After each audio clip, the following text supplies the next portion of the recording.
Hello दर्शकों, कैसे हो? हेलो दर्शकों, कैसे हो? मैं अब लाइव आ चुका हूँ। कुशल मंगल खुश रहो सभी, मैं यही भावना करता हूँ। फॉलो सब्सक्राइब करो न करो, फॉलो सब्सक्राइब करो न करो, ये तो आपकी मर्जी है। पर ध्यान लगाकर सुनते रहो, बस यही हमारी अर्जी है। तुम ध्यान लगाकर सुनते रहो, बस यही हमारी अर्जी है। धम्पति की 31वीं गाथा जो अपमाद बग्ग में आती है। प्रमाद में नहीं पड़ना, अप्रमादी हमें बनाती है। एक भिक्खु जंगल में जा और ध्यान लगाने बैठता है। ध्यान में उसके दैनिक चर्या आकर उसको टकराता है। ध्यान उसका सही ढंग से इसलिए नहीं लग पाता है। ध्यान उसका सही ढंग से इसलिए नहीं लग पाता है।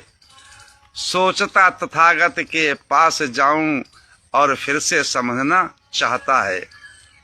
चलते चलते रास्ते में जंगल में आग लग जाती है। उसने देखा सब जलाते हुए आग आगे बढ़ती जाती है।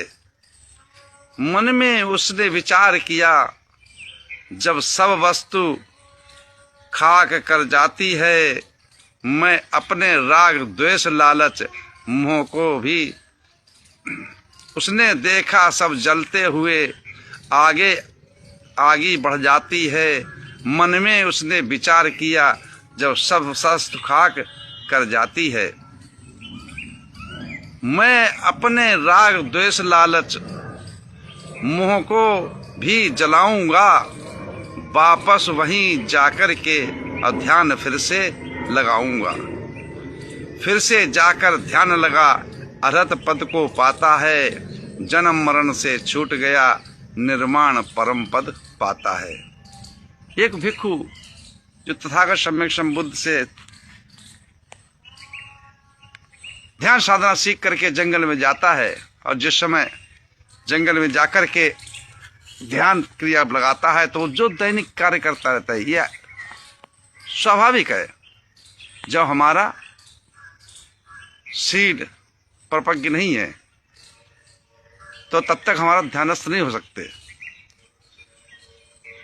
तो उसके जो दैनिक चर्याएं हैं, जो दैनिक कृत्य करता रहता है, वही उसके ध्यान में आती है।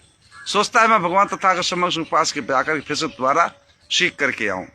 रास्ते में चलता है, जंगल में आग लग जाती है, और आग लगती है तो देखता क्या है कि आग बड़ी तेज से बढ़ती जाती है। जो उसके जहां पे मिलता है, रास्ते में मिलता है, सबको जलाकर खाक करती हुई जाती है।